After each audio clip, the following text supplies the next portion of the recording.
7 p.m., so we're going to go ahead and call the meeting to order. Yeah. And we will start with the Pledge of Allegiance. I pledge allegiance to the flag of the United States of America and to the republic for which it stands, one nation, under God, indivisible, with liberty and justice for all. Okay, so welcome everyone to the August meeting of the Union Township Planning Commission. Roll call, please. Thompson, Here. Bradshaw, Here. Quattrito, Here. Brown, Here. Lapp, here, Hayes, Here. Dickey. Here. Okay, and Olver is unable to be here, so But we have a quorum. we have a quorum, so we will proceed. Thank you. Next item is approval of the agenda. So you have the agenda before you. There are the usual reports and comments, and then three new business items. Is there any other business that anyone is aware of that needs to be on the agenda? Any other concerns with the agenda?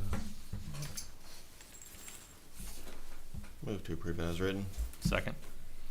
Okay, so there was a motion by Bicking, a second by Bradshaw to approve the agenda as submitted, as prepared. Any further discussion? If not, all in favor, please say aye. Aye. Any opposed? So our agenda is approved. Next item is the minutes. We last met on July 21st. So you have the July 21st minutes. Are there any corrections to the July 21st minutes?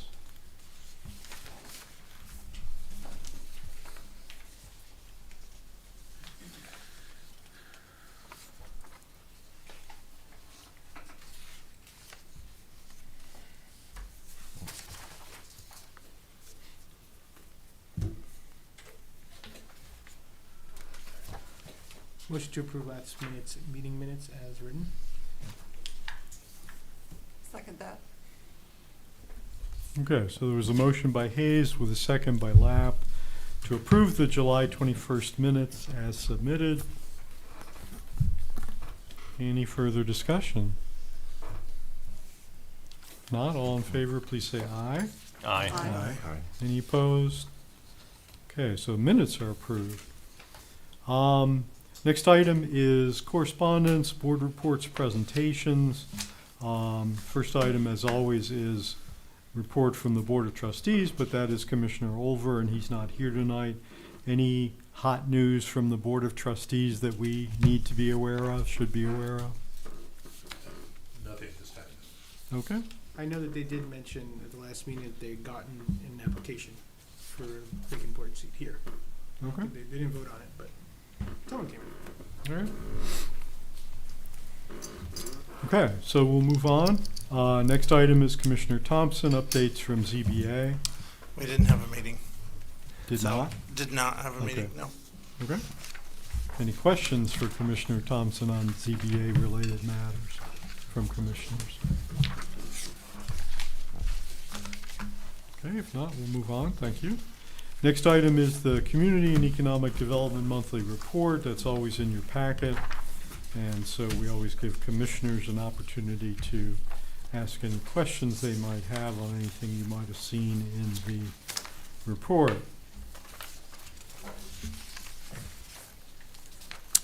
I just had a question on page 3. Underneath the zoning administration activities.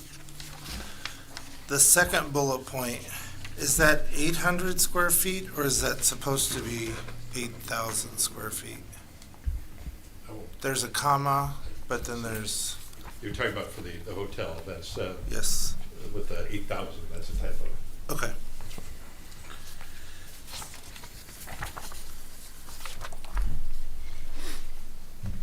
My question's more informational. The FOIA requests the building service clerk did, and curious what they are.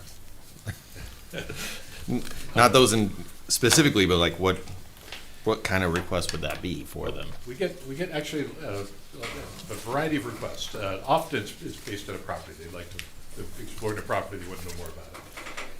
And so it may be as simple as providing the the assessor's record card for that property that gives some basic information about the buildings on it and history of the property. We've had actually some requests this month, not in this report, but it'll be in the next one, related to a property that was up for tax foreclosure. Several people wanted to know more about that property, and so they asked for records related to that property.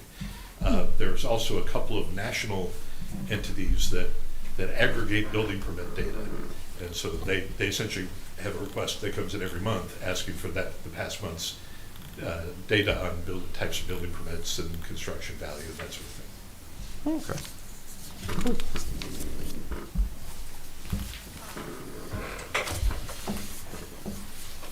Any other questions on the monthly report?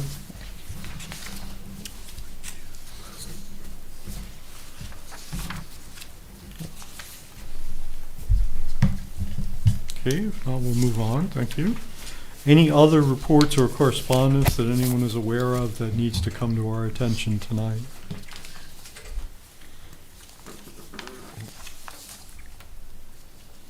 Okay, hearing none, we'll move on. Next is public comment. This is the first public comment, the early public comment. It's always on items that are not on tonight's agenda. So if there's anyone in the audience here or online who would like to address the Planning Commission on any non-agenda item, they are invited to do so at this time. If you're in the room, come to the podium, give us your name and address for the minutes. If you're online, make your presence known and we will make sure that you can speak to us.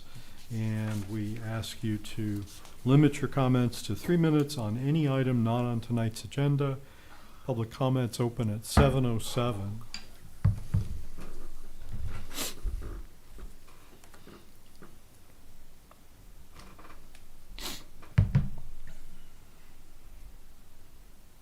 Okay, no one is online and no one is moving to the podium, so we will assume people are here for other purposes. So we'll go ahead and close this public comment. There'll be an extended one towards the end of the meeting. So we're ready to move on to new business. We have, as I mentioned, 3 new business items. The first one is a combined preliminary and final site plan application from Konwinski Construction, PRESPR 26-05 and P-Final SPR 26-05 for the new Mount Pleasant Gentle Dentistry on East Pickard. And so we will have introduction from Rodney, then we will hear from the applicant, then we will review and deliberate and take action. Chair, can I make a question before we get started? The Gentle Dentistry is actually my dentist. They're a very great dentist. I'm not sure if I could be impartial on this, just regardless of how good a dentist he is and how close I am with him and them. So it came to me like, I was like, before anything was said or done, I'm not sure if I should recuse myself from this vote, as I have a long relationship with the dentist, not with the construction company or anything like that, but like I was just thinking to myself, like I don't know if I could be impartial to the thing where I'm so close to the people that are involved in development. So I think I'm going to rightly step down from this, recuse myself from this. Well, you know, certainly if you had a financial relationship or stood to gain in some way, those are obvious. Familial relationships. I don't know that we've had, I can't remember one where we've had it where it was simply, I'm a customer of so-and-so. I just don't remember that, and it doesn't strike me as getting to that bar, but I'm open. It's open to comment from other commissioners how they would feel. I think as long as he's not, monetarily benefiting from the relationship, I don't see any reason why he would need to recuse himself. They did give me a certificate once for being such a great patient. Normally I think it goes out to 10 and 12-year-olds, but I fill a lot of empty spots. But again, I don't have anything to gain. I can keep myself impartial to that, but I did want to bring it up in case there's any hints of that, because I do have a relationship with them. You haven't had any ex parte communications with them about all this? I didn't know it was on there until I saw this come up tonight. Then get him a sweetheart deal on the land, right? I'm not involved in the purchase. Okay, well, hearing no hearts aflutter from other commissioners, and I'm just going to suggest that you treat it like any other thing before us, and ask those good questions, and if you have any, and then we should proceed. No, we'll do. Okay, thank you. Go ahead. Right, so I actually have a copy of our report dated August the 11th. As noted, this is coming to you as a combined preliminary and final site plan application. That is a request from the applicant. They had submitted a preliminary site plan application initially. In working with the applicant, they recognized the need to make significant revisions to that initial plan. They made those revisions and brought it back in this form with the final site plan application. I understand they've been working with the outside agencies involved. We'll talk a little bit more about that as we go forward. So we did review it. As you'll note in our report, there are some items that do need to be changed or adjusted or added. A couple corrections right on page 2 of our report related to setbacks, literally labels or dimensions. Easily done, but it's something that certainly can be done on a final site plan, a revised final site plan. We did make a note here under vehicle circulation on that same page. Some comments that we received from the fire department that had concerns about emergency vehicle maneuvering on the site. This project, you see, it's not a huge piece of property, but it's bigger property than this particular development needs. You can kind of see the development is really occurring in kind of the southwest corner of the parcel with a single driveway coming in. And if you note, that driveway is fairly wide. Commercial driveways are intended to be fairly wide for two-way traffic and such. The initial plan that staff reviewed had proposed essentially a private road coming in to the site, and it actually showed essentially some proposed divisions to create a couple of additional development sites, at least on the site. And that's certainly possible. In fact, a private road would be a useful way of providing frontage to each of those sites and ensuring that this property can be used to the maximum extent in terms of development potential. But they were not in a position for this project to do all of that work. They didn't want to put a private road in when they were not developing that area yet. And so what we recommended that they do to kind of simplify this part of this initial project was to treat that not as a private road, but as a driveway. It's called a driveway coming in, and it turns into the into their parking lot. So as we looked at this, we looked at it both from the perspective of what they proposed, which is a driveway coming in and parking lot and developing the southwest corner, but also looking at as anything that might cause trouble down the road if they did want in the future to expand and add some additional buildings or sell a lot or whatever in the back for some other development project. And so we did look at it as what if this were to become a private road, what would the rules be, kind of thing, what might be at issue. So as we go along with this, you'll see those comments kind of come up. This is one of the first ones really. The comment essentially from the fire department saying that this design is not, as proposed, is not sufficient to allow for maneuvering of emergency vehicles. One of the ways to solve that problem is actually build the private road and have a cul-de-sac turnaround or a T turnaround at the end of it. But there are other ways too. So we just would look to have the fire department's comments addressed. There's some comments also about the cross access to the property to the west, easily taken care of some easement language and such. Number 4 on our report on page 3, or page 40 of your packet, is an interesting one. They're showing a sidewalk across the Pickard Road frontage.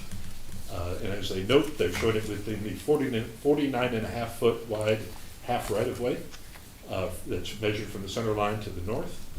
I was surprised to see that number there because we had been looking for some time to try to put a sidewalk along that side of Pickard Road to connect the Township Hall to the existing sidewalk further to the east. And our engineers dug into all the lots along this stretch of Pickard Road from Lincoln East. And what they found, after a great deal of effort, and a great deal of research, was that there is no 49.5-foot wide right-of-way there. There's a 33-foot wide right-of-way there. That at one time, there apparently was a wider right-of-way. Wow, that's hard to do. But that when the road commission, the Isabella County Road Commission, took over jurisdiction of that stretch of road, they gave it back. They gave back the extra right-of-way that apparently the state, when the state had it, had acquired. And so, as far as the road commission is concerned, all the data that we have says that that right-of-way in front of that property is 33 feet wide. That's what the road commission says that they control. And we've run into this on another site in the township where we found in our research that the road commission had a wider right-of-way than they say they have. And we want to put a sidewalk in that wider right-of-way. We couldn't get it in the narrower one, but in the wider one we could, but they wouldn't give us a right-of-way permit because they said they don't control that right-of-way. The sidewalk's still not there. We've not been able to resolve that. There's just a difference of opinion. But ultimately, the road commission has say over what their right-of-way is. And so, for our purpose tonight, I have no issue with approving the preliminary site plan with the sidewalk shown, but just simply with we'd ask, I think we proposed a condition that this issue be addressed and be documented, that really, that wider right-of-way is there. We would like documentation from the road commission confirming that, because our own civil engineer was able to document that they say it doesn't exist. So what that means for us is that if it's a narrow right-of-way, it means that sidewalk to be in the right-of-way will likely be right up near the road. If you're looking at the property down the street that currently being developed, the Hans site, and the current potential dentistry site, there's a sidewalk that's going in along the road frontage. It's going in right on the curb, and that's because there's 7 feet of right-of-way outside of the road pavement to work with, and they're putting a 7-foot wide sidewalk there. So we'll see what comes, but we'd like to see something addressed on that for the final site plan. And also for the connections to the east and west, because if it's wider here but narrower on property to the east of this, the sidewalk will need to jog in to be in that narrow right-of-way at the point where they join. A couple other details. The next one, trash removal. There's a trash dumpster closure on the site proposed. It's proposed to be right on that drive, what's currently a driveway.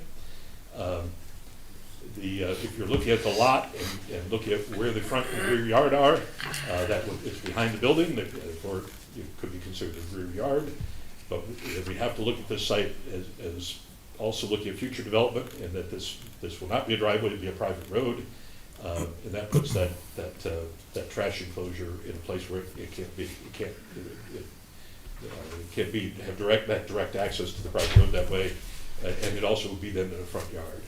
So our zoning administrator, as we know in the report, did make the determination that for purposes of this project and as development is proposed for this project, that it's in the front yard, which violates the ordinance requirement that it be in the rear yard. So we're simply asking them to resolve that. There are other areas of the site that will be located, and they'll need to resolve that on the revised plan. A couple other details. We appreciate the exterior lighting plan and landscape details. There's some things that are needed there that are easily resolved. The key for preliminary site plan approval, there is no requirement that the outside agency approvals be done. That's expected to happen in between preliminary and final site plan.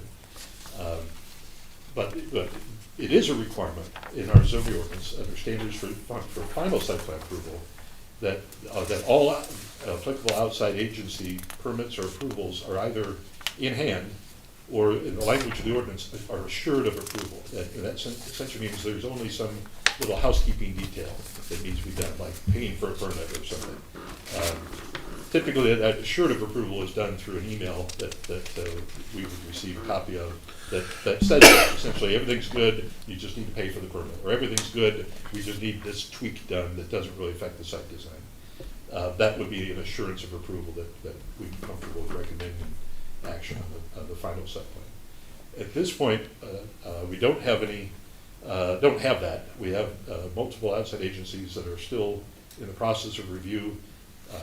We've seen the progress that the applicant has with working with our stormwater folks. It sounds like that one is pretty close, or might be considered very close to being approved. But the other items that are out there, public services and the road commission, that's the other items that could affect the site design. We don't have anything that we can hang our hat on to say that they were assured of an approval. So with that in mind, we are recommending the plan that you have for approval, but only for preliminary site plan approval tonight. And so you'll see in our recommendations that we've included 5 conditions, and these are all about the things we've just talked about. And the conditions, we're putting them in here with the idea to help the applicant be able to present a final site plan that meets these conditions that could potentially be administratively approved. That's what we've tried to do with these as we're setting these out. It is absolutely possible for this project to have administrative approval. The key is simply meeting the applicable ordinance requirements. So, and so with that in mind, we're happy to recommend this for your action tonight, but only on the preliminary site plan side. With that, I'm happy to answer any questions. I have a question on page 5/page 42, where you have key findings, point number 3. Who has the expectation that the larger parcel is expected to be further developed? Is it us? Is it them? Did the developer indicate that in any sort of way? Oh, certainly. As I said, the initial plan, now you didn't see this initial plan. Okay. When they submitted last month, initially for preliminary site plan approval. That, as I said, we reviewed that plan at staff level and met with the applicant, and out of that meeting, they decided to essentially pull that plan back and revise it. Okay. And it's substantially different than the plan you see. That initial plan, it had more of a development plan for the whole site. It had that road going all the way up. It had several lots, it's kind of called out, at least in a conceptual way. And so it was, and quite reasonably so, looking at making maximum use of the site by having some additional sites where other offices, medical offices, or other commercial activity, office or commercial activity can happen. So yes, right from the beginning, the plan that they had, based on the size of the lot and the size of the need for this particular dentistry office, there's opportunities for more development. And the challenge is that they were not prepared, not ready to go for the whole thing. Understandably so. They wanted to move this project ahead and get it done. And so that's why in our discussions, they decided to simplify and go with what you see. But the plan still is, and it rightly should be, to fully develop the site with using these other tools like the private road. So it sounds to me like specifically this driveway / this road, there's a lot going on with it. I think, I mean, to me, it looks like the most contested thing, because there's not adequate turnaround for emergency vehicles. It's currently being classified as a driveway, even though there's every intention of turning it into a road further down the road. Is that a problem at all for, like, if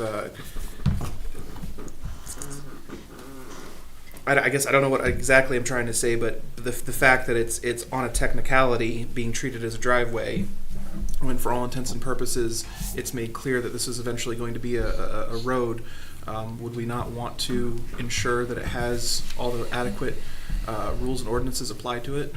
Well, we don't. It does. They have designed essentially the entrance and the width and all that, I believe, are consistent with a private road. Oh, they are consistent. Okay. I didn't look at all the details, but they're in the right ballpark for that. Okay. Okay. Certainly, if they're not, if they wanted to build that private road later, they would have to make those changes. Okay. What I would say is, the emergency vehicle maneuvering, that's a relatively simple thing to adjust, to fix. It might require some additional pavement, or like I said, maybe a key turnaround. Often, when you have development projects, you might consider to be in phases. You might think of this one, although this is the only phase we're talking about, you might think of it as phase one of something that might involve a couple of additional phases down the road. And often in phase projects, when you have a road involved, that road will, phase one road will have a temporary turnaround that is going to exist until phase two is built. And then there's Gotcha. Yeah. And so essentially they can do that. They can have a turnaround. For our purposes, it's not temporary. But in the future, when they're ready to build more, they could just simply come back and say, okay, we don't need that turnaround and take, and propose to take it out as they build some sort of turnaround at the end of the lovely road. Okay, thank you very much.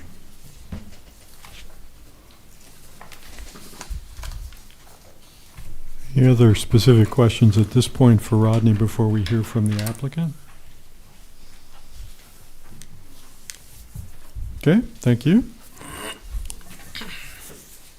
Good evening. My name's Tim Beebe. I'm with Central Michigan Surveying and Development. We do have the applicant here. Nick Sponseller is from Konwinski Construction. And so if you have any questions regarding building, we've got the person that can handle that. I need to go through and handle some of the items that were discussed. I had a meeting with the fire department today. There are no outstanding items, not the turnaround, not the distances, nothing. But we haven't seen an update. Okay, because he said the report that he sent over only had Knox type items on it. And that's why I was verifying with him today to make sure that that was covered. Well, we So- certainly ask you for an update. So For verification. turnaround is not an issue.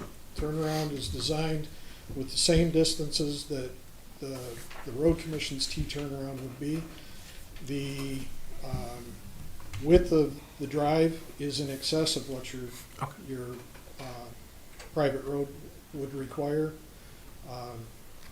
So we're not gonna have any issues with that. As far as the right-of-way is concerned, the only thing that I can go off from is what is in the deed of the property.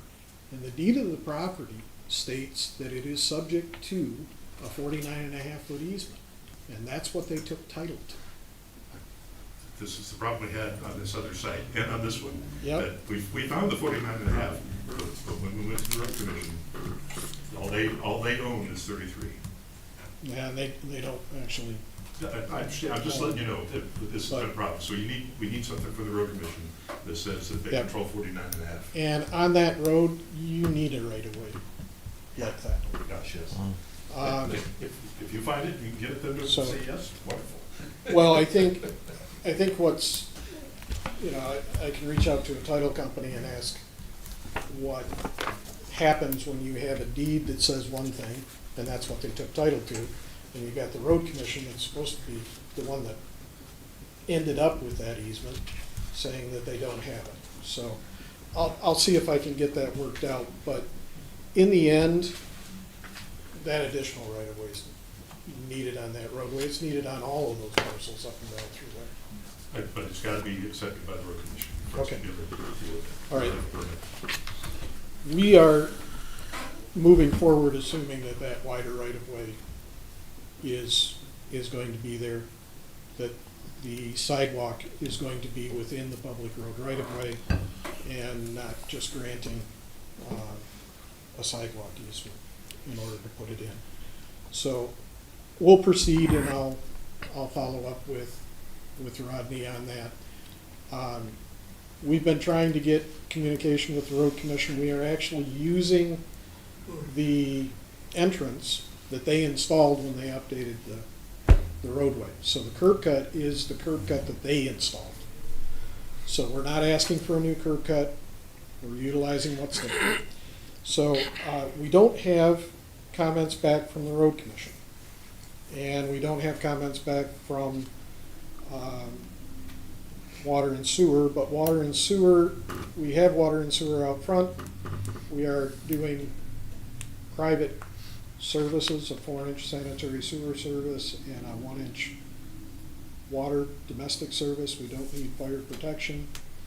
So it's no different than any house that you build in a subdivision, same type of thing. So, stormwater, I believe we got the approval back today, which was emailed over to you. Outstanding item is there needs to be a maintenance agreement once final site plan is obtained. But you don't do the maintenance agreement prior to actually getting your plans approved. So that is something that will happen if and when we were able to get the final site plan. So, as far as, those items, I mean, the right-of-way, normally it would be a dispute, well, we're showing 33 and it's supposed to be 49 and a half, and you've got to change your site because you've got to move everything back, and your setbacks are moving back. We're actually on the opposite side of that. We have set everything back to honor that. And based on my understanding of real estate law, when you take title to something and it was subject to, I don't know that they have the right. So, forgive me,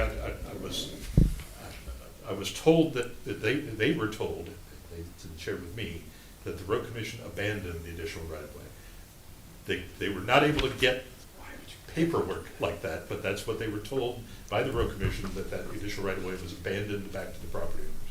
That's where we are.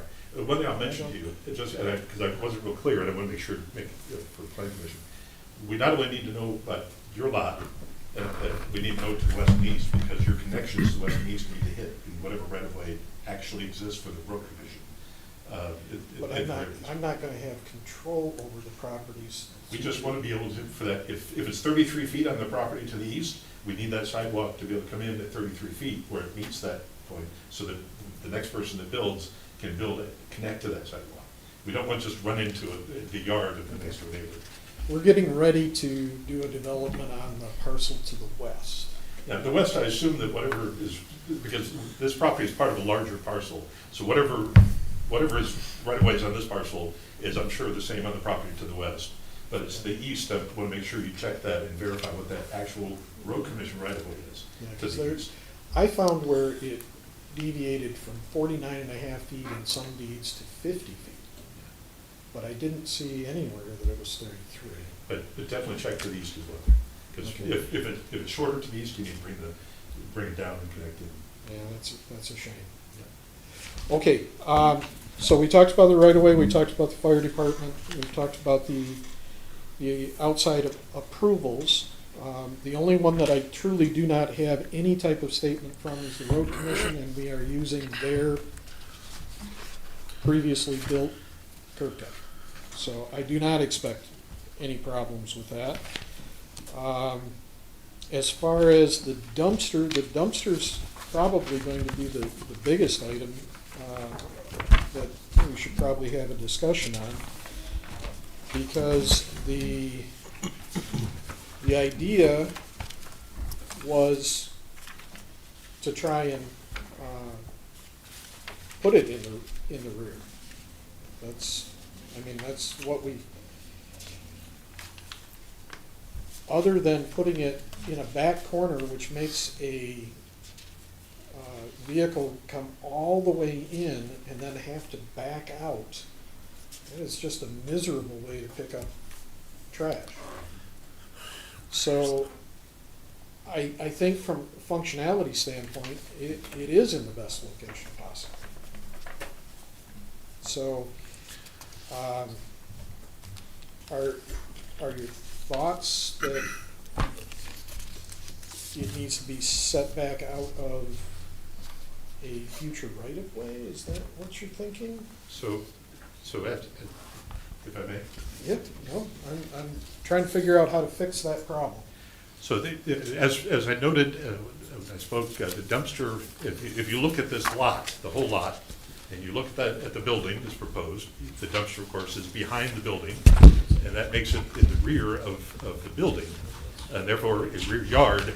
If this was the only thing happening on this property, if this property was done being developed when that happens, and so in that circumstance, it would be appropriate. The problem, as we've discussed, is that there is more development activity planned. Putting the dumpster where it is would actually prevent that driveway from becoming a private road without moving the dumpster later, because it is not appropriate to put that dumpster directly on a private road. The private road creates the road frontage, a road frontage. That's the point. So that dumpster would then be in the front yard, and frankly, in the right-of-way, put good portion of it, would be the right-of-way of that new private road. And so our zoning administrator, this is one of those cases where, as I said at the beginning, he had to look at it both as what is this southwest corner element, and also what is the overall plan.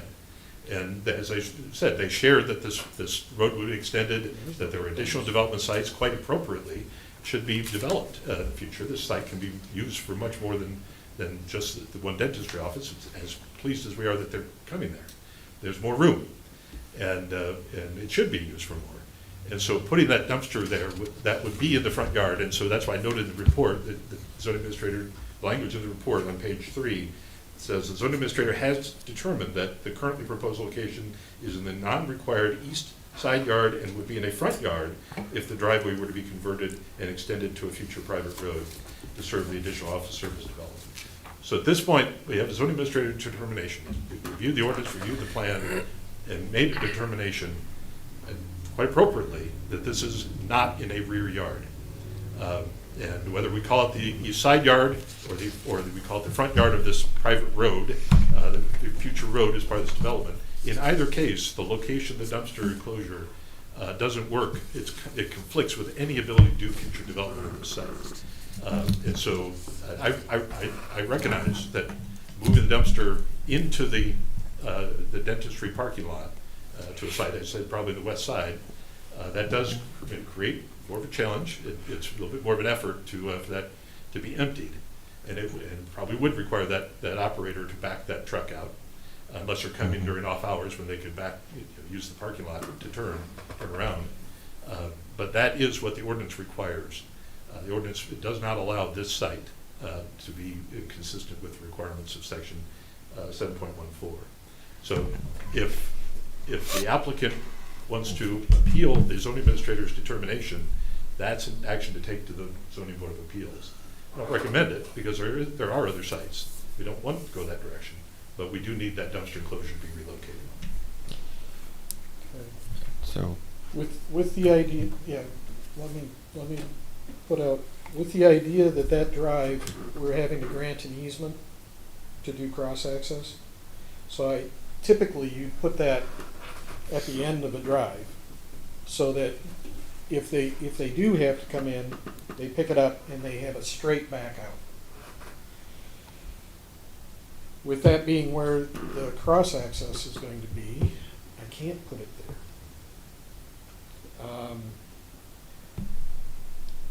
Centralized dumpster for development is a very common thing, It just can't be at that location. but where is the center of the? You keep saying it's going to be an overall development, which I hope it will be.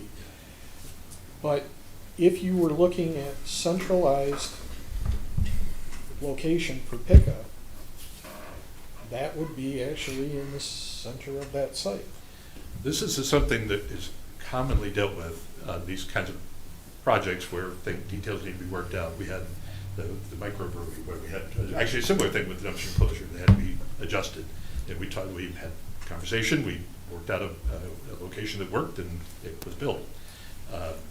This is something easily dealt with in a meeting we can have, a phone conversation we can have, but it's not something that needs to be addressed tonight. As I said, we're recommending only preliminary site plan approval. Granting only preliminary site plan approval will not slow this project down a bit, because they have the ability to come back with a final site plan that meets all the ordinance requirements and can be administratively approved. And so that's what we set up here with the recommended conditions, and there's nothing in what they propose that would prevent them from being able to do that. I have no doubt that an appropriate location can be worked out. Meeting with the zoning administrator and myself, and if they would like to do a central dumpster that would serve the whole development, I'm sure it can be worked out. So my suggestion is that the plan, this preliminary site plan be approved. It has the note in there, one of the conditions that talks about the dumpster enclosure site, and that can easily be resolved with a staff meeting, internal meeting here with the applicant. See, I have a question, Chair, if I may. Yeah, I just want to, are you done with your presentation. The only thing that I was thinking is, and I understand from private road, there would be a right of way with it, should be out of that road right of way. I still argue centralized pickup, these type of buildings don't actually need a full dumpster. I mean, this is an office similar to my office. I don't use a dumpster. Yeah, then if it doesn't need one, it doesn't need to be on the plan. We don't require it, if it's on the plan, we require enclosure. If they're using a different method for garbage, collection and removal, we're completely okay with that being proposed. Yeah, I can talk to the client because I think they currently, is there a dumpster at the other location? I'm not even sure that there is. So it's not needed, Yeah, it can be removed. okay, so, Just what I would do is put notes in the plan to deal with what's not in the garbage. okay, all right. I was looking at it as a centralized location for not just this, but for the entire, so, okay. Okay, so we'll open it to questions from commissioners. I had a question. Talking about orientation, talking about front of yards, back of yards. So looking at the plan as it is now, it's behind the building. What changes that orientation? Is it the road coming in, then creating a front as the road is built versus the orientation of what building is built behind it?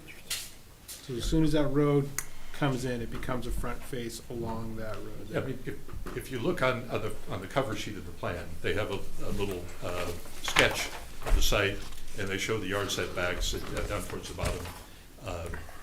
And that's one of those details. They show, they label, I think, the 2 front yard setbacks, I think. Front yard, rear yard? But anyway, it's on the cover sheet. Yeah. Text. So they have that little box down there at the bottom of the cover sheet in the center. And basically the front yard is the yard along Pickard Road. They made an error, and they also showed the north lot line as a front yard. That's one of our notes to correct that, easily done. That's up against the farm to the north of it. But anyway, essentially, the front yard is a road adjacent, or a yard adjacent to any public or private road, period. And so a corner lot would have 2 front yards under our ordinance. So I'd be more willing to get rid of it because we're supposed to see this as the plan as it is right now, not the future one, usually. And so it works as is, but once they go to the next one, then they'll have to figure out what to do with that. I respect that. You have a zoning administrator determination that says it doesn't work as is. So that the zoning administrator has the right to make determinations of how to interpret the ordinance. This did require a whole lot of interpretation, but he did make that determination. And essentially, that's the determination. Now, what he said, I talked about it behind the building, so you can look at it as rear. But what he noted is really the dumpster is to the east of the building. It's in the east side yard. What is recorded is a non-required side yard. Required side yard is over there on the east property line, the setback area. So this is, he has said that this is the part of the east side yard. The ordinance says that the dumpster has to be in the rear yard of the property. Now, in this case, it sounds like the dumpster is going to go away in the final plan. And that's completely reasonable. If it's not needed, there's no reason to have it on the plan. And so my thought is, for our purposes tonight, again, I'm recommending you simply approve the preliminary site plan subject to a number of conditions that will allow the applicant then to make the changes that need to be made, address the remaining outside agencies, sounds like we're getting closer, and simply submit a final site plan that can be administratively approved. We verify that those things have all been done.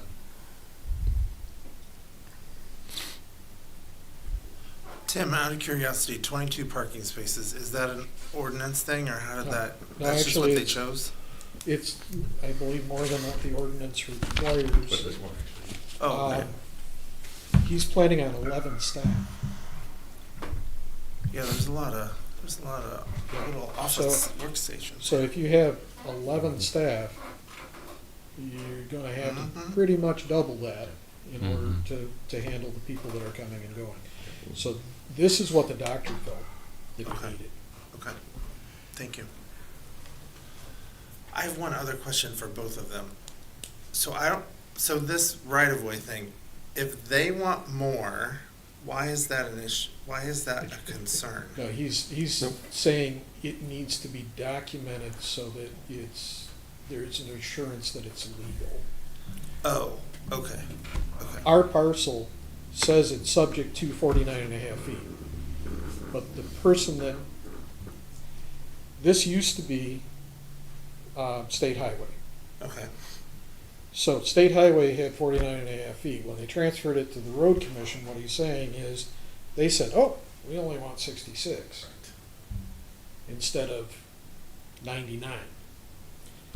Horrible mistake if they did that, but that's, if in fact that's the case, there should be a document that releases that right of way. What he's saying is, no document. If they weren't able to find it. So, I'm not 100% certain, I'm a surveyor and engineer, but I'm not the title person or the attorney. But if there isn't anything that is real estate related, has to be in writing. It cannot be oral evidence. It can't be word of mouth. It has to be in writing. So, push come to shove, if there's no writing that releases it, I'm not sure that it's released. I will say that this is, I have to say, this is crazy to have these conversations this way. I have never, in all my career, and I suspect that It's Mr. Beebe has also normally never in his career dealt with the road commission that acts this way. They're allergic to road right of way. All road commissions, I love right of way. But I have had this experience directly in our SDDA district where we've, through the same search, through the same title work, through checking every deed on every parcel, every plats involved in one part of it, we found the right of way, and that right of way was wider than 66 feet. And unfortunately, because of the road that we were working with was not in the center of the right of way, it was cheated to one side. The road commission said there was a right of way of 66 feet.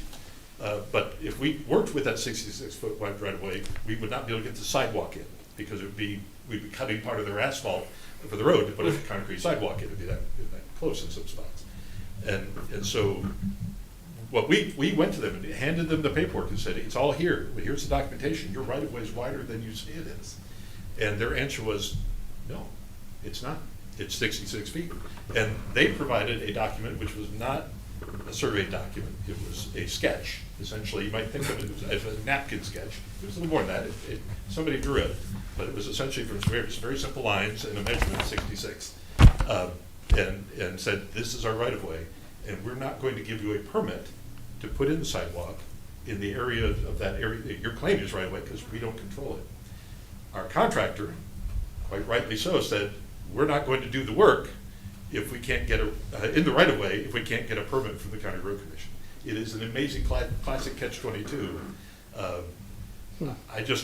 I don't want this project to have that, and especially don't want the future connections to the east and west to run into this problem. So whatever we do, we need to make sure it's set up so that for the next project, it's in the right of way the road commission controls. I have no issue if they want to put the sidewalk further back on their property based on their documentation. I'm mostly concerned about with the connections to the east and west. And so it may be it comes back, it comes forward. To the west, as I said, because this was part of a larger lot, it's very likely that the same deed exists on the west side. We just want documentation of that. But the east, that's the question. We need to know the answer to that on the east side. Well, the east side is going to have the same issue that Hance project had. They got their detention up front. And I hated even drawing Hance's sidewalk in there. I had 7 feet to put it in, put a 5-foot sidewalk in, and when we discussed it, we said, how about if we just go from the back curb back and we'll give you a 7-foot sidewalk? Because who's going to take care of the 2-foot strip? So I would have loved to have put that back behind the right of way, put an easement, but unfortunately that ran right through their detention pond. You're gonna have the same issue when you get to Brook site. So, I'll do some research. We would like to see the sidewalk setback. We don't want the public sidewalk immediately adjacent to the curb. I think we need to avoid that as, obviously, as much as we can. So I'll work with Rodney, and I'll try and work with the road commission. We'll see what we can do. See what comes. But, so, I know Rodney has only asked for preliminary. I need to put my pitch in for final. I think we have talked through most all of these. That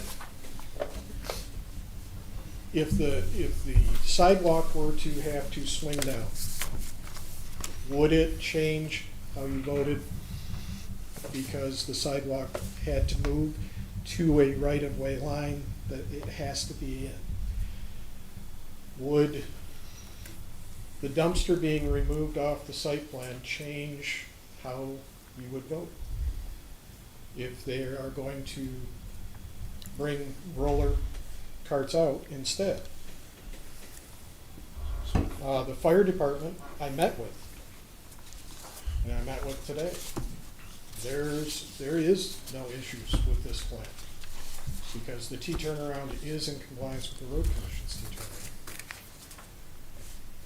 The thing is, if I may, I respect your point, but actually nothing changes if final site plan is granted, because it would have to be granted with conditions. With conditions.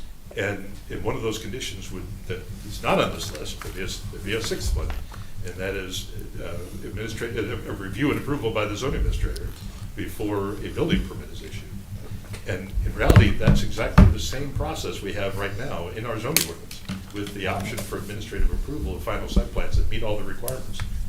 That if these checklist items are addressed on a revised plan, and it meets the requirements, there's not going to be anything new. These are the items, and we have the outside agency approvals in place. That final site plan that comes in then can be reviewed by the zoning administrator, and if he checks all the boxes, yep, meets all the requirements, it can be approved by the zoning administrator. It doesn't need to come back to the planning commission. So it is actually the exact same process that he's asking for you to do with granting final site plan approval, subject to conditions that would include an administrative review anyway. There's no difference, so there's no reason to grant the final site plan approval.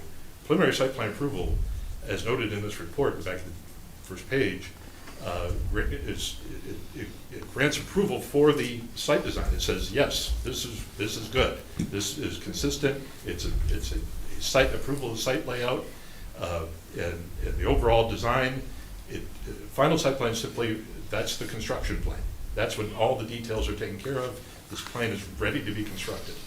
And so that's why we are very pleased that the Plan Commission did accept to recommend approval of that amendment in 2024 to allow for this administrative approval process for final site plans, because it does speed the process up. But here, again, the final site plan approval by the Plan Commission would actually not change anything in terms of what would be required as the next step, which would be an administrative review of a revised plan. So my recommendation to you, and my suspicion is, and it's just suspicion, that there's a desire on the part of the contractor to have a checkbox that says final site plan approval is granted tonight. And that's where I would go back to this, on the first page. Well, I'll just quote it, where it says approval of preliminary site plan by the Plan Commission. It's right out of the ordinance, first paragraph under the title block. Approval of preliminary site plan by the Plan Commission, quote, shall indicate its general acceptance of the proposed layout of buildings, streets, drive, parking areas, and other facilities and areas. So what you're saying by granting preliminary site plan is you're happy with this. Go forth and get the details worked out. And that's exactly what they need to do, regardless of what action you take tonight. If you were to approve it as a final as well, they still would have to go forth and work the details out and come back and have an administrative review of that last plan. So the preliminary site plan says that's the checkbox, and it was always intended to be the checkbox. We're very happy with what you're doing. Go work the details out. So that's my recommendation to you tonight. The action to take is to approve the preliminary site plan, subject to the 5 conditions, and then they can revise it, and get the outside agency stuff done, and submit a final site plan that we can look at and very likely approve administratively. Mhm. Yeah, I think that's very clear. I'll give Mr. Beebe an opportunity to respond if he wants. I appreciate that. I agree for the most part. As we saw with the dumpster tonight, there's a single person's interpretation versus a board's interpretation. Once that interpretation is granted, I have a choice. I can live with it and do whatever it takes to get that approval, or I can go to the ZBA, which slows the entire process down, as you well know. So, why am I asking for that final? That's why I'm asking for the final. We saw an example of it tonight. Okay, but the dumpster issue specifically is off the table, more or less? More or less off the table, but I'd still have. Are to there, are there any remaining actual pinpointable issues that would be, that would fall into that kind of hole that you were just talking about? Problem is, I'm not certain until we get all the way through. Yeah, but I don't think we're certain either, so then the question becomes, do we give you a blank check, or do we let the process play out where the folks that actually know how to do this stuff are the ones talking and you know, working it out? We'll have an argument about knowing how to do it when the rear yard is, where else is the rear yard on this development? As I said, we've addressed that, so it's really a moot point at this point. The rest is pretty simple. Okay. Are there other questions from commissioners for either staff or for the applicant? Okay, I don't think they have any right now, so I'll let y'all have a seat, and then we are moving to our review and deliberation and action. All right, so this is on the floor. You've heard all the discussion. Thoughts, comments, motions, whatever is your pleasure. I'll echo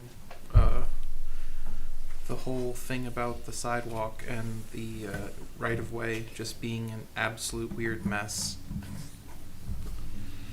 I don't know how that affects our vote, if it does, because it does seem very odd that the road commission doesn't want the right-of-way that they should have. I don't know. That doesn't make a whole lot of sense to me, so.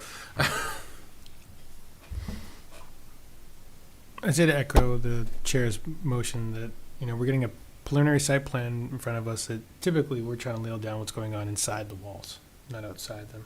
And these motions that have been caught up here with these conditions are to be all external, all should go through a review process between you guys to kind of get this done and get this done between yourselves with, I would support at this point approving the preliminary site plan with the conditions included.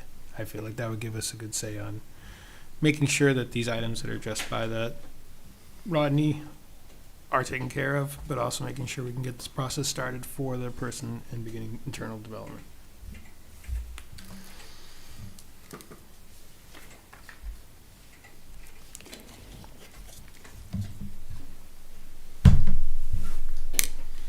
Okay. Any other questions or comments?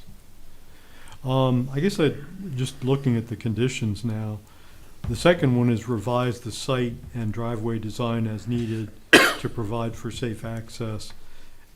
Would the words "as needed" be taken by the zoning administrator as being if there's a letter from the fire commissioner or whoever it is that says everything's fine, that it's not needed? That's exactly correct, yes. That's Okay. exactly correct. As you were saying earlier, just waiting to receive maybe a new update because you've gone to the fire I commissioner. with the fire department, he pulled up his his computer, and the only thing that he showed me today was Knox box and building related. So we're just going. So again, yeah, but We're it- going to check in with the fire lieutenant and just verify that he's all set. If that's, then that item's taken care of. Check that box, that's easily checked. So I would recommend the condition, but as I said, it is, if the fire lieutenant is happy with the design, then the problem is resolved. I do have one quick question. So you said on the first page here, the front yard setback's 20 feet. That's literally on the back of the property as it sits now. If they were to continue the road all the way, would that still be a backyard setback at that point, or would it be turned into a side? Because it would. That is a great question. I will tell you that, let's say, being theoretical here, but let's say that the road goes to the back, to the north, and you create a little square lot back there, okay? Mhm. It's similar to the sort of square-shaped space that's with the dentistry buildings. Square lot back there. The question of which one's a side yard and which one's a rear yard, frankly, the first person to answer that question would be the planner that's running the site, the engineer that's drawing the site out. And if he says the north lot is the side yard and the west lot is the rear yard, we obviously look at that, but that truly could go either way. Okay. And somewhat depends on even which way you orient the building. But really, usually with these projects, the person drawing the plan up will provide their preferred arrangement.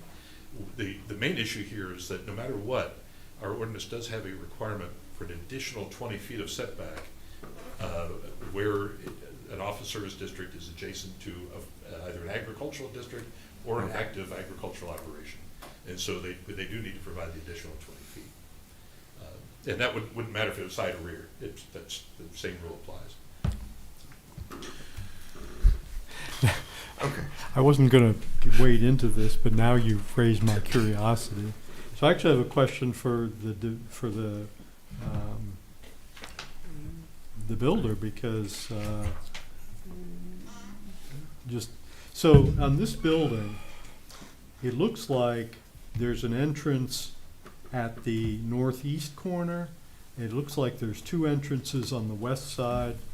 It looks like there maybe is an entrance on the southeast corner.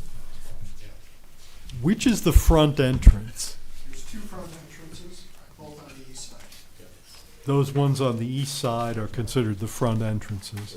Your ordinance requires that there be an entrance on the front side, which we had to rearrange the building in order to put a door in the southeast corner. So what he's talking about is section 7.20, Uh-huh. which is titled Building Composition, Form and Composition.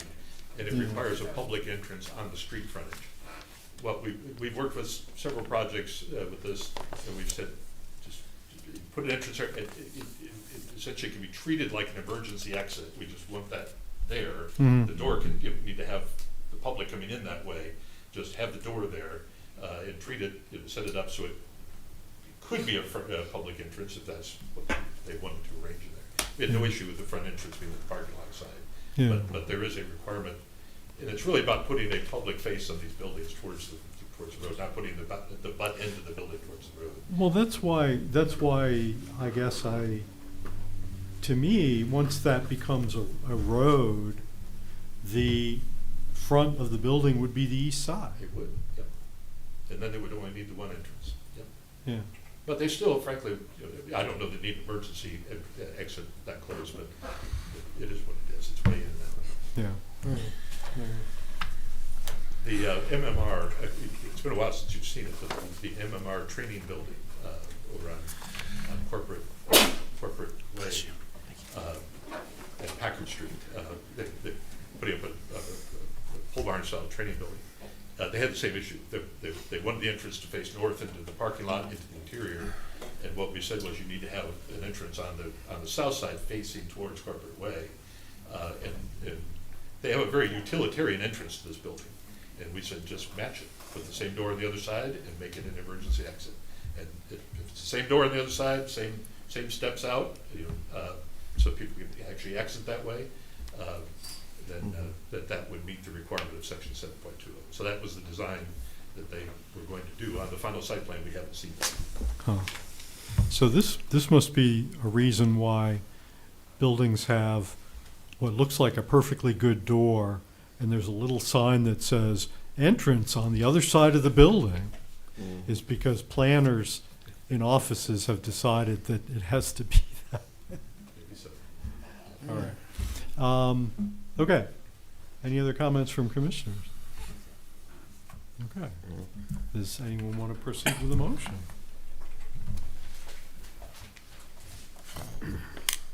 I'd like a motion to approve PRESPR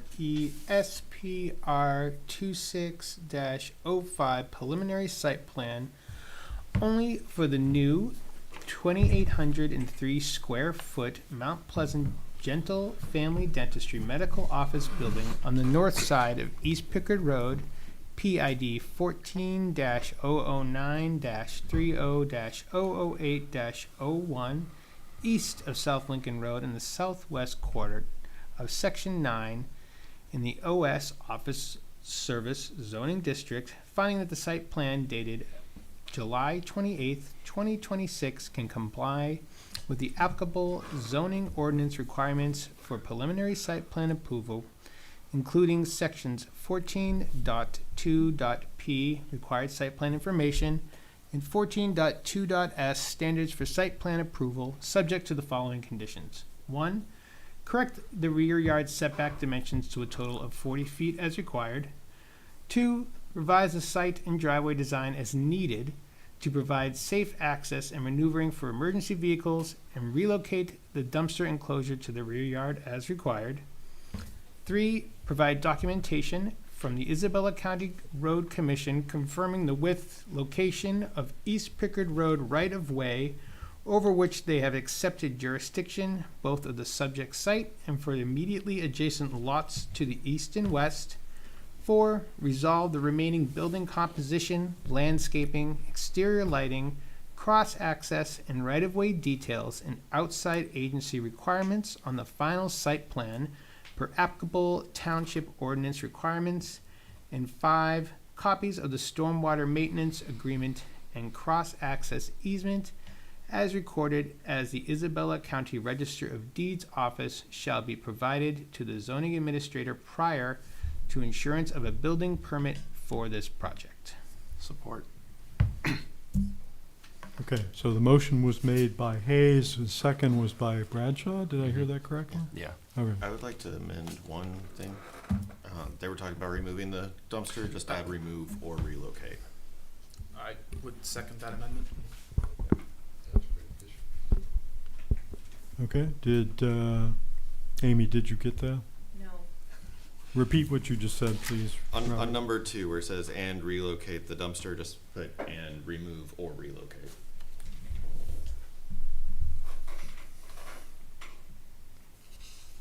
Do you accept? I would accept that, yes. Definitely. I'd support that amendment. Mr. Beebe. Correct me if I'm wrong, didn't you say that there was a number 6 that needed to be added? No, it would need to be added if they approve the final site plan, which would have been, Okay, so number 6 would have been administrative review of the revised one. I remember you saying that there was a 6th condition. Yeah. Okay, and there's nothing that has to be put in there to say that final site plan can come. Because administrative approval is simply automatic if it meets all the Okay, requirements. I'm sorry for interrupting, I just thought we were missing one. No, good. Don't have to come back again. He'll be Okay. back next month anyway.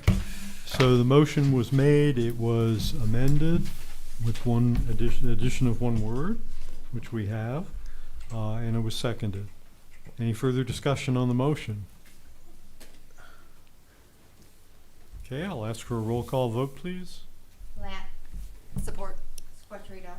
Support. Brown. Support. Bradshaw. Support. Vicky. Support. Hayes. Support. Thompson. Support. Okay, motion carries. So preliminary site plan is approved with conditions which hopefully will lead to final administrative approval of the final site plan. Okay, so we'll move on to our next new business item, and that is the draft of the new text amendments for the zoning ordinance to update the agricultural and residential zoning district dimensional standards and to expand options for certain detached accessory buildings on large lots. So for this, we're basically looking at it and deciding whether to set up a public hearing, but I'll let Rodney introduce this and then we'll have our discussion. Thank you. Everybody should have our report dated August the 10th, and a copy of the initial draft amendment also dated August 10th. It said this is a township-initiated text amendment covering two areas, the dimensional standards in the residential districts. As we talked at a previous meeting, the dimensional standards, setbacks, lot area, height, those kinds of dimensional standards had not been changed for the business districts many, many years. A few years ago, we recognized that there was an opportunity and value in reducing setbacks in the business districts. We did that. That was approved a number of years ago, and it has proved to be very effective. We've seen much more efficient development of business sites and industrial sites as a result. And there was recognition that we need to look at the same thing for the residential dimensional standards, which have not been updated since at least the 1981 zoning ordinance. So they've been around a while in the current form. So with that in mind, we did internally, we went through the various zoning districts. We looked at those setback standards and ultimately provided to you, as a previous meeting, a proposal to make those adjustments. Received your comments on those, and that has then been incorporated into what you see here. In the document here, the setbacks are in two places in our zoning ordinance. We have them in section 4. We have a big table, and that's the table you saw the last time, where all the zoning districts are listed together in one table. Height, setbacks, all those pieces, lot area are all in that one big table that make it easily possible to find information. But then again, we also have it in section 3, which is the section where each zoning district is defined and described. We have those same setbacks in section 3 for each separately now for each zoning district. That creates an opportunity, makes it easier for us as we're helping individual folks find information. If they're in the R2A district, they really don't want to know what's in the R2B or the R1 or the Ag district. We can hand them the one sheet or the two-page sheet for that specific zoning district. And so that's why the ordinance has it both ways. It's great to administer it, makes it easier. It's not so great when we're amending it because it had to essentially write it twice in the document and cover a good bit of ground. So in the document, first few pages here with all the color, those are the individual zoning districts. And then the same information is then done again in part 3 of the amendment, where we amended the overall table.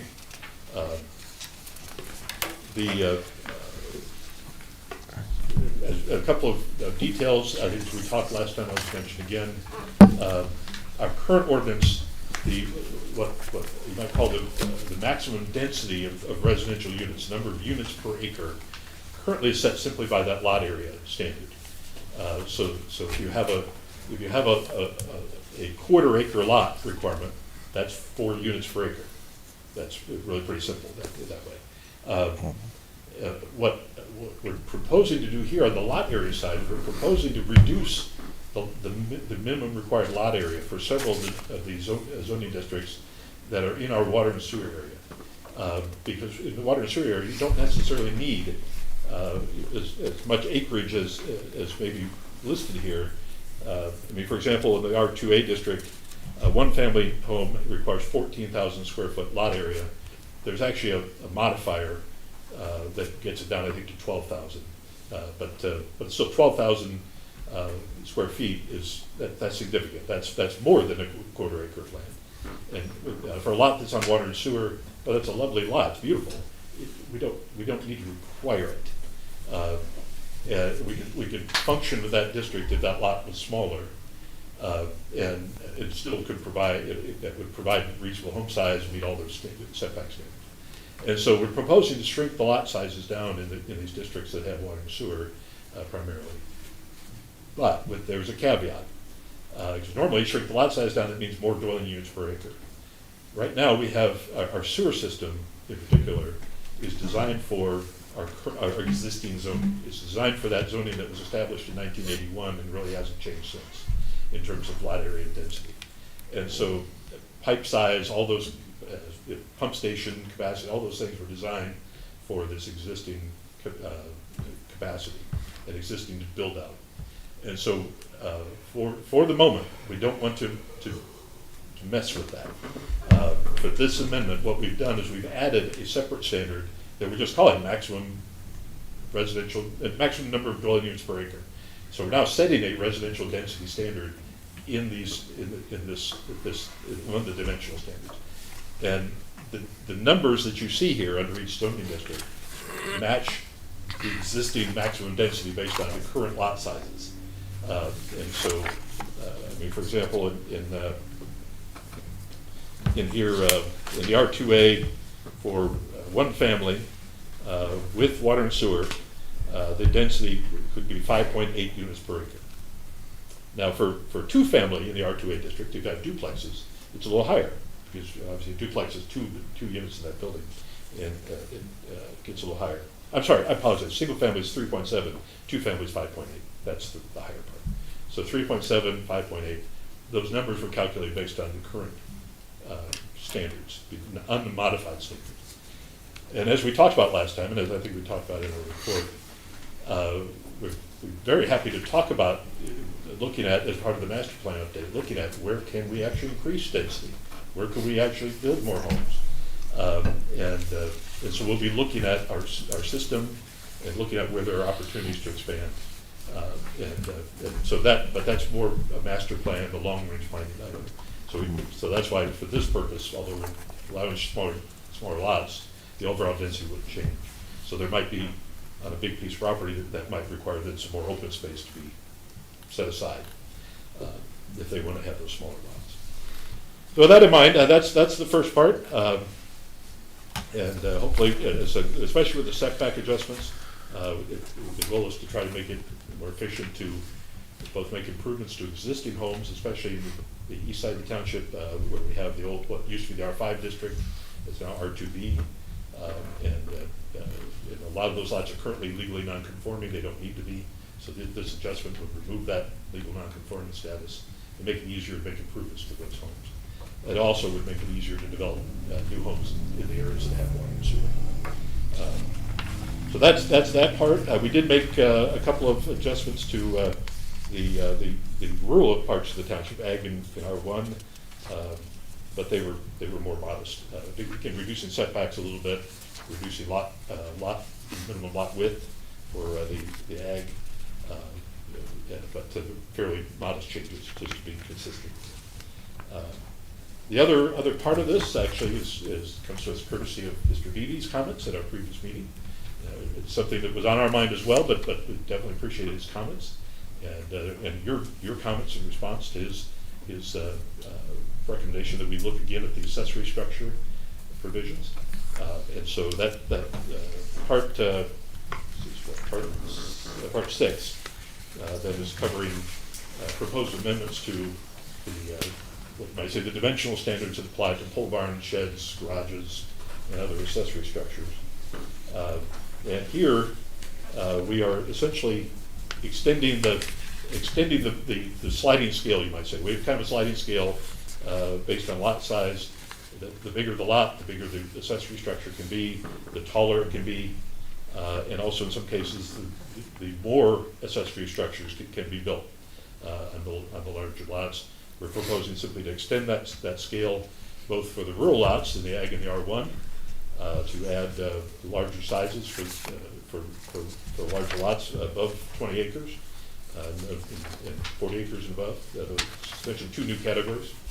And then also doing the same for the R2A and R2B districts, which are the more urban single-family zoning districts. Doing the same thing there, in this case, adding, where there are larger lots, 10 acres or 20 acres, adding categories for that and additional square footage available for those.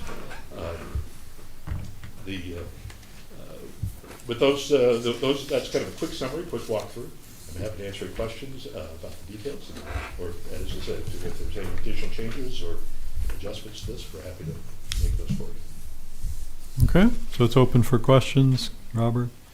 Yeah. So on both the R2A and B, there's maximum number of dwelling, single and multifamily dwellings. Why the differentiation between them? Is there? I would assume that you're thinking a single family is like 4 people, but a 2-family home, wouldn't that be 8 people normally, or is there something different? So a lot of zoning ordinances have single-family zoning districts. Thou shalt only have single-family homes there, Mm-hmm. and they have multiple family districts. Thou shalt only have duplexes or apartment buildings there. Actually, pretty proud of the fact that our single-family zoning districts are really single and 2-family. They allow both single-family homes and duplexes, or mix. We'd love to see a mix. We have a lot of neighborhoods that are a mix of both. In the same zoning district, it just, you don't need any special approval for the duplex, just have to meet the standard that applies.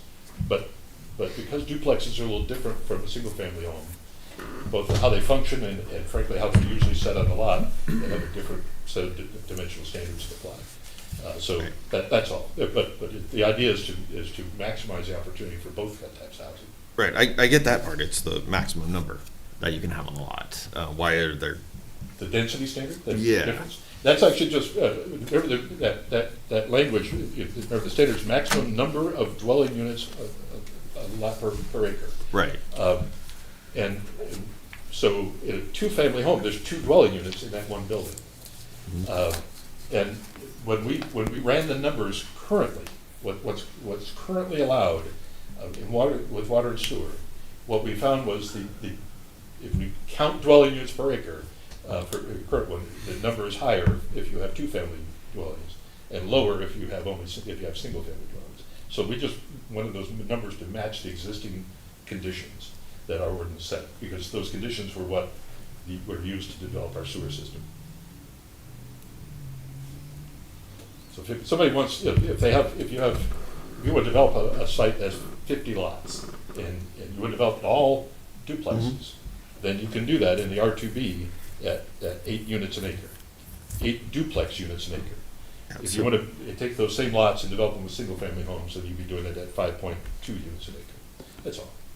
Yeah, and that's why I'm questioning, like, there's more people in a duplex usually than there is in a single-family home, so why can you have more duplexes if your sewer can't? But it's not about people. This is about a unit, the dwelling unit. And occupancy is a whole other conversation. Yeah. But it's not about people. It's really about the unit. And duplexes are typically smaller. The building might actually be a little larger because there's 2 units in it. The actual unit itself is probably going to be smaller than a single-family home. And there are different common characteristics to a duplex than there are to a single-family home. And this ordinance, current ordinance and our proposed one, try to address those in the most efficient way possible. Trying to minimize conflicts there as much as we can. Does when it says 2-family dwelling units, is the unit one duplex or is the unit one half of the duplex? 1.5. Yeah. Okay. Interesting. Yeah, it's a 2-family building, but it's a 2-unit. Yeah, building. yeah. Okay. 2 units of 2. Okay. So it might be No, better 1 unit of 2. to Yeah. reword that so it's a little more clear then. Well, there's only so much room they have on there. I mean, you can only get so specific in these things. People don't want you writing a book in these things. They just want you to be as brief as possible to get the point across. Yeah. So Mr. Beebe just said that he had something he could offer on this topic. Is that right? If he, Yeah. Sure. The reason that your density changes like that, think of a lot, you've got your setbacks all the way around. So what you're doing with a duplex is getting 2 units and avoiding 2 side yard setbacks.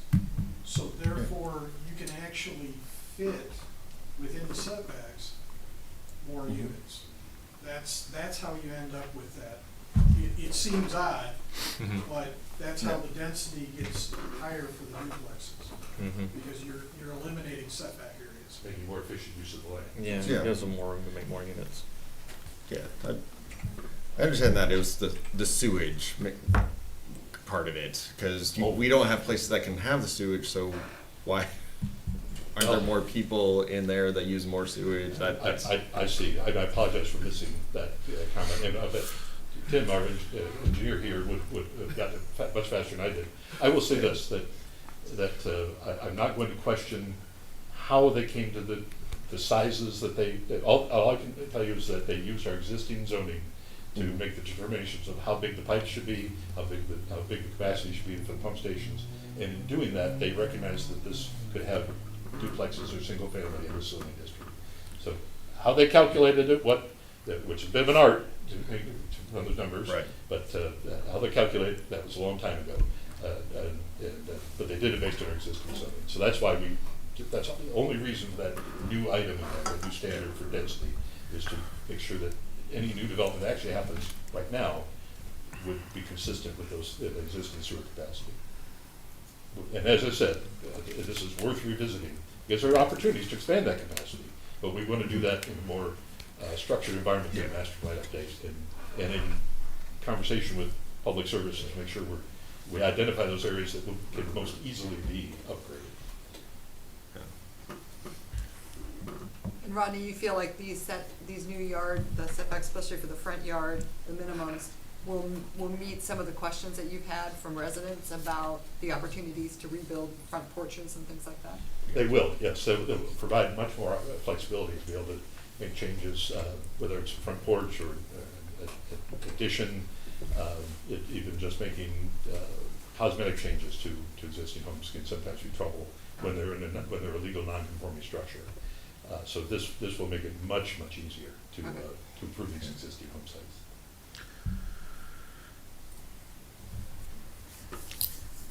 I had a question on part 3 under the amendment to section 7.5.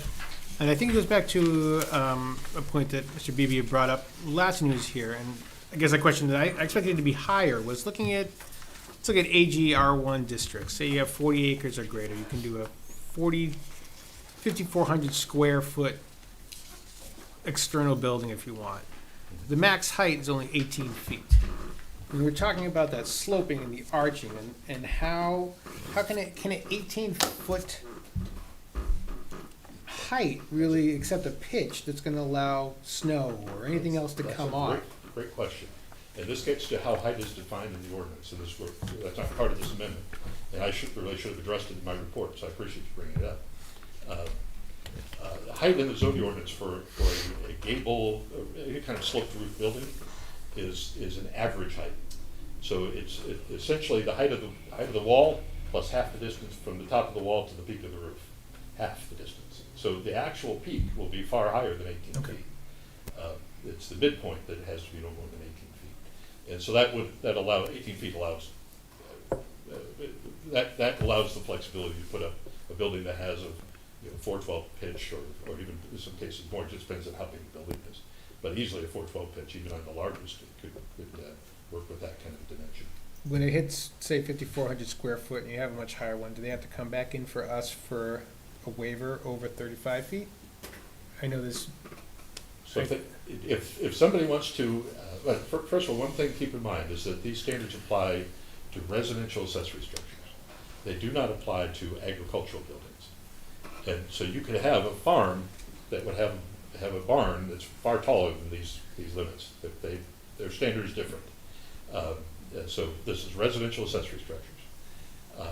But if somebody were to apply for a permit to build one that was larger than these standards, it would have to be denied by the zoning administrator. He cannot approve it. And that denial would give that person the right, if they wished, to seek a variance from the zoning board of appeals. And then the board of appeals would have to decide if they meet the criteria for that variance. So you're saying it could be an ag, someone's doing private residency, not farm, where they have 40 acres, building something that's 5,400 square feet, need to go over 3,500, need to go over 35 feet, which is our zoning's max, and then could get rejected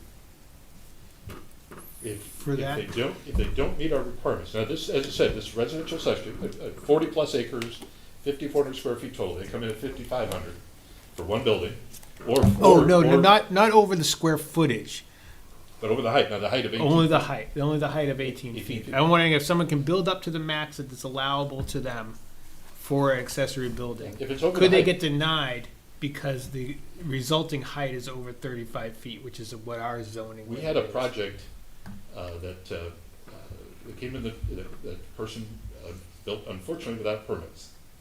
He hired a company that came in and didn't quite get a permit, they were out of state company.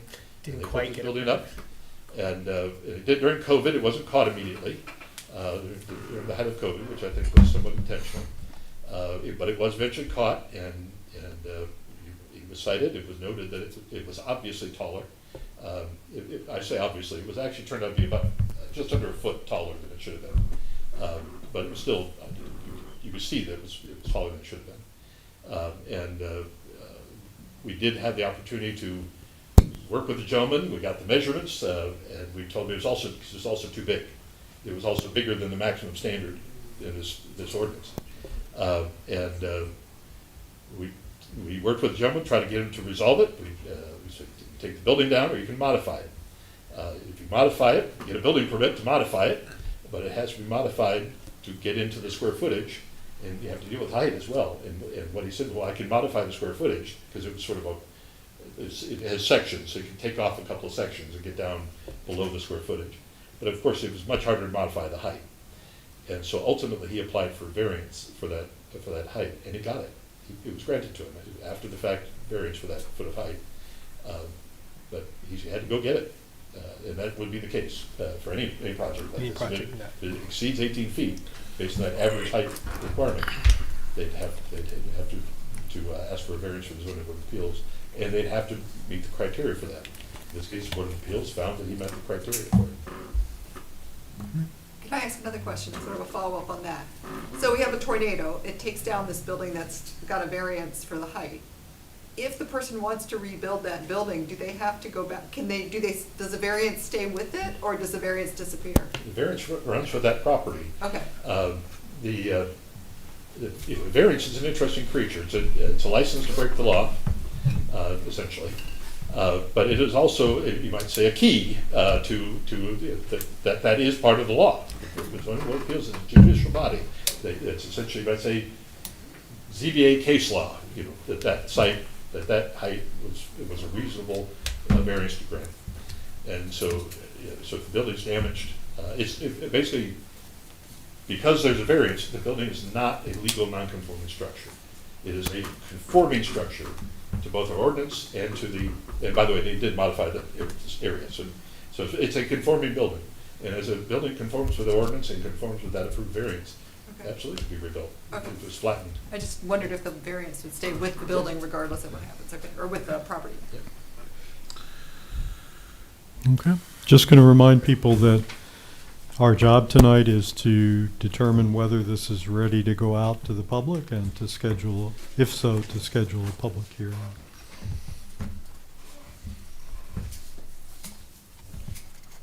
Any other questions or comments from commissioners?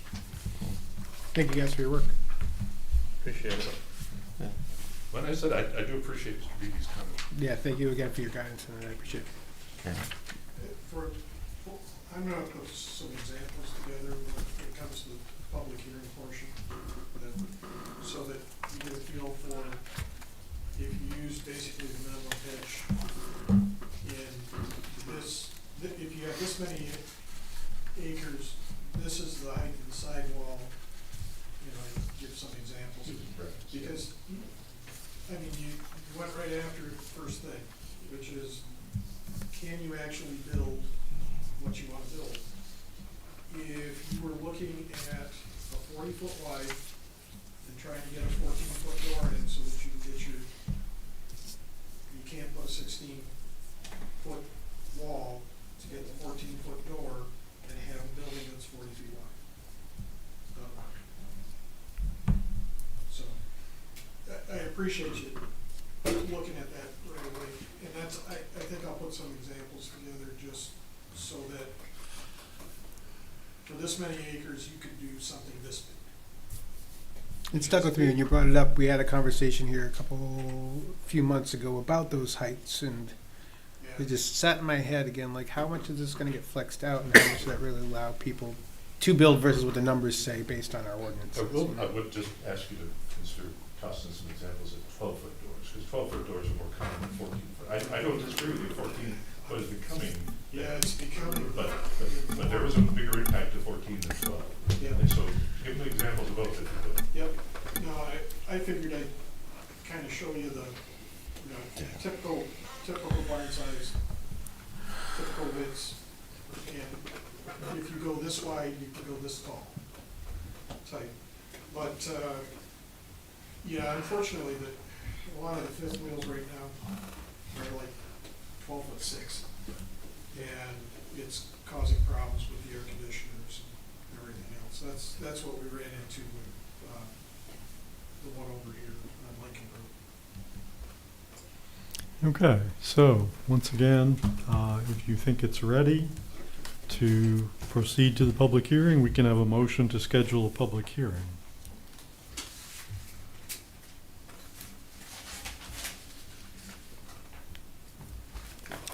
Is it literally I motion to have a public hearing on these ordinance changes? There's actually language in the report. On the Is last it page 6?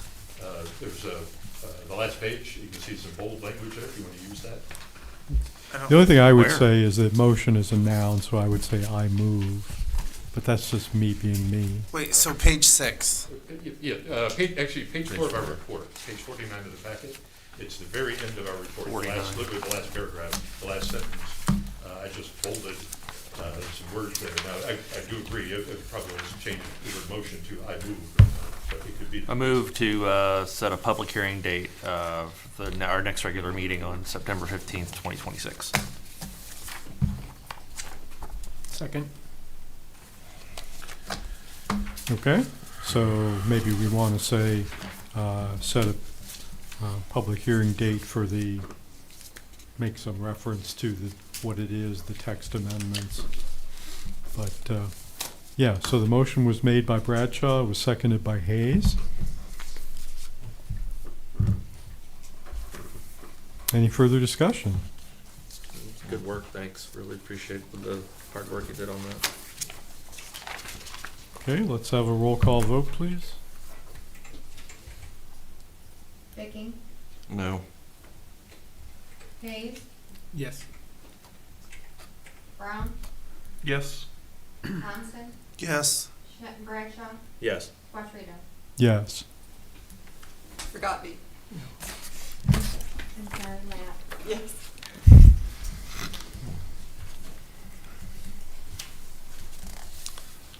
She still didn't call you. Oh, do you need to call me officially? I said that. Oh, she did. Oh, you did? Yeah. Okay. Yeah. Did you say? Yes, I said yes. Oh, you did, okay. All right, so I believe that was 6-1, is that correct? Okay, so 6-8. motion did carry, so we will assume that public hearing will be on our September agenda, which means that it'll be in the newspaper and that sort of thing. So With it's gonna text, be crowded room next month. Just for clarification, did you say 6-1? Yes. Isn't it 5-1? Do I not know how to no, we're count? 7 this time. There's Oh, 7 of sorry. us. Count yourself. I forgot When you. you came in, you I were the forgot- 7th. Yeah, No, I yeah. got to count. You count 2, Nathan. I'm done. I'm done. Been a long day.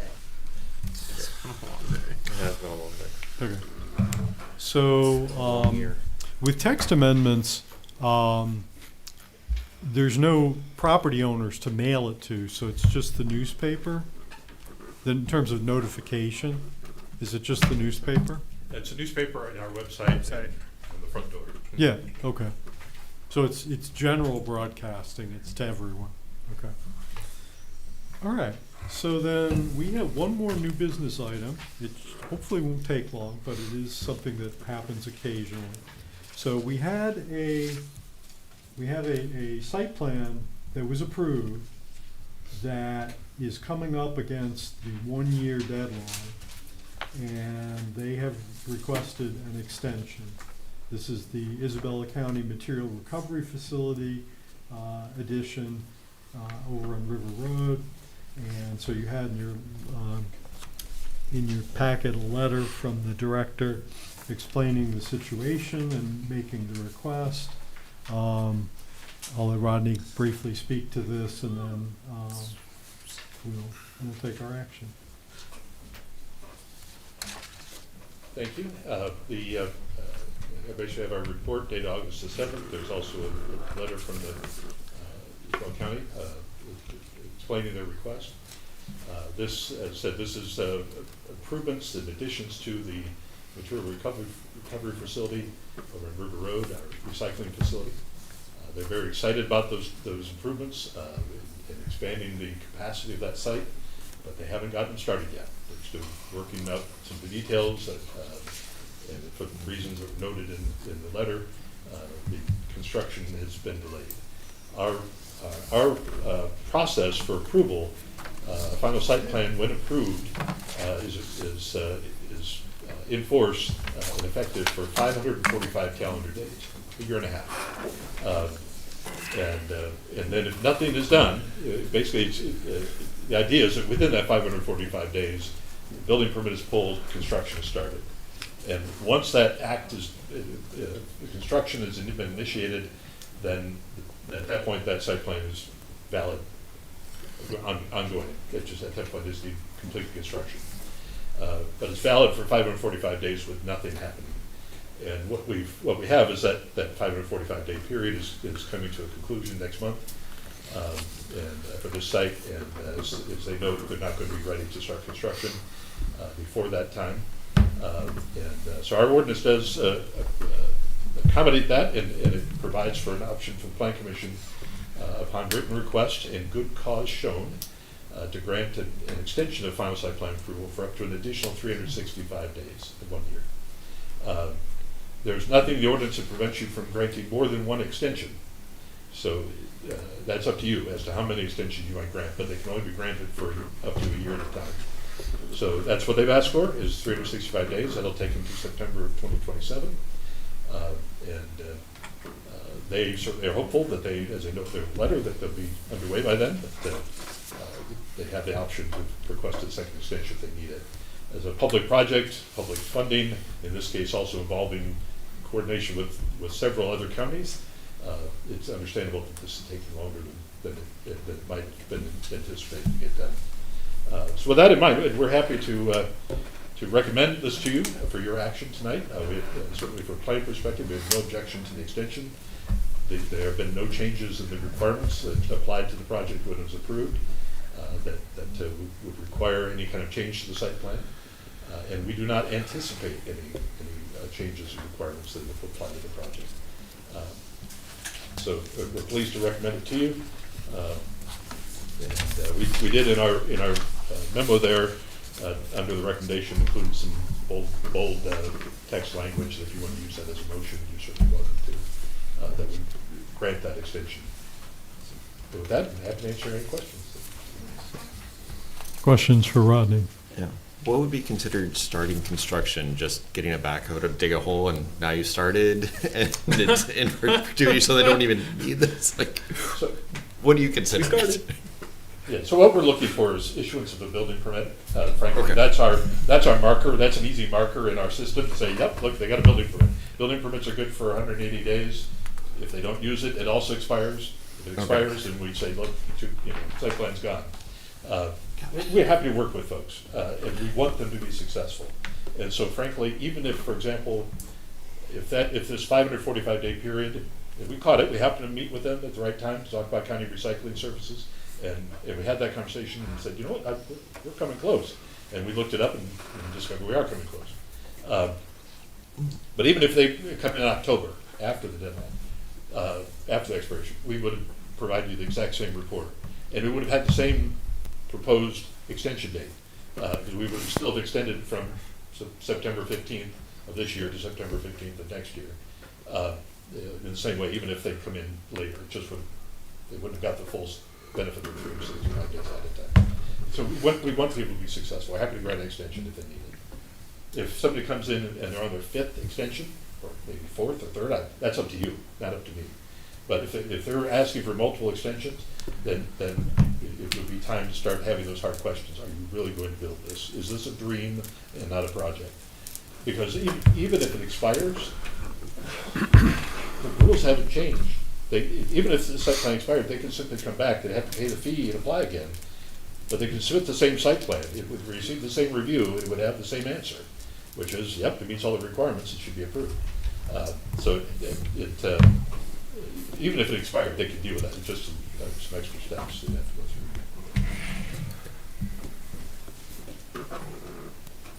I'd say I know that this is a small piece in like a much larger project that has been running for a long time. The Isabella County Commission has been working on trying to get us on board with the neighboring recycling plants that this is a part of. It's also a big part in us being able to keep our recycling plant that we have now, is being able to update to the requirements that are getting come out from this. I mean, it's multiple layers, governments, funding throughout. I personally am happy to propose adding an extension for a project of this magnitude that can serve the public in such a big way that it does, and make sure that we have recycling, that we have a place to go to drop yard waste off, public waste, tires, oil. There's so much that goes into this thing, and I can understand how extensions would be needed on a project this fast. Be my guest. I move to approve a 365 calendar day extension to September 15th, 2027 for the approved PFIN ALSPR 25-01 final site plan dated August 22nd, 2024 for additions to the Isabella County Material Recovery Facility at 4208 East River Road in the northwest quarter of Section 11 and in the I-2 General Industrial District. Support. Sure. Okay, so the motion was made by Lapp, I heard a second by Hayes. Any further discussion? Okay, one more roll call, please. Bradshaw, Yes. Hayes, Yes. Quattrito, Yes. Viking, Yes. Lapp, Yes. Brown, Yes. Thompson. Yes. All yeses. Okay, thank you. So that carried. So those were our new business items. We didn't have any other business. So now is the extended public comment. This is the portion of the meeting where individuals are invited to address the planning commission on any item, whether it was on tonight's agenda or not. If you want to address the planning commission, if you're in the room, come to the podium, give us your name and address for the minutes. Limit your comments to 5 minutes on any issue. If you're online, let us know, and we will make arrangements for you to speak. Extended public comments open at 8:48. Do you know him? No, I was just waiting. He's Okay. been there all day. Okay. I figured he had something to say. We do sometimes have mystery guests. I think Robert was a mystery guest at one meeting. I didn't know who he was either. There's no one in Okay, the online. final call for public comment. Okay, we'll go ahead and close that back up at 8:48 until next month. Any final board comments? I had one. Okay, So I really appreciated Rodney's presentation at the last, what meeting was it? Board of Trustees. Board of Trustees meeting about data centers in the township, so I learned quite a bit.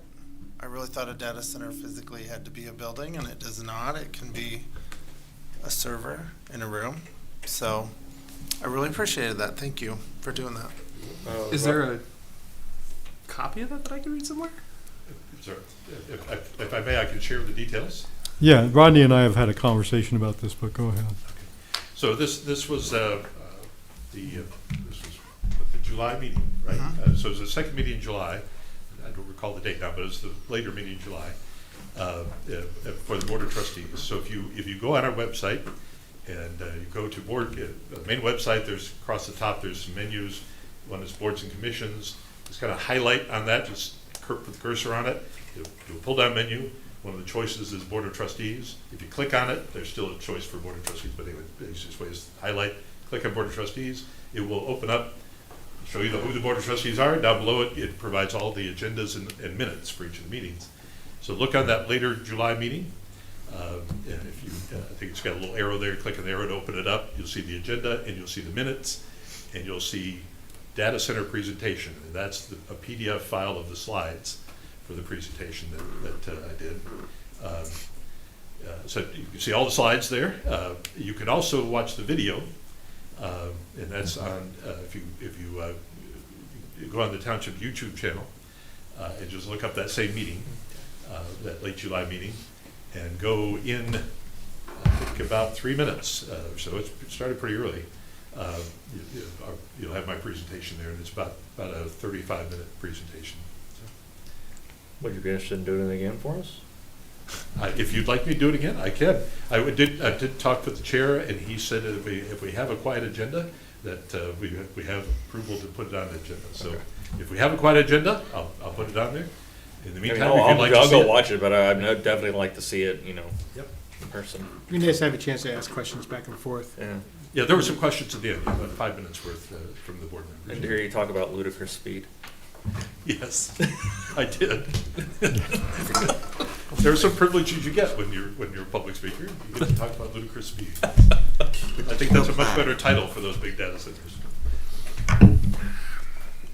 Yeah, so I told him that I just want us, some meeting where it won't have us here till 10 p.m. if at all possible. Although, in the good old days, we used to be here until 10 p.m. and later. So We can still do that, it's all right. we might have to do it again, you never know. I mean, if it happens, it happens. That's what we're here for. Well, we're Thompson's already appointed. about to fall asleep. Let's not do it tonight. No. Come on. Any other comments from board members?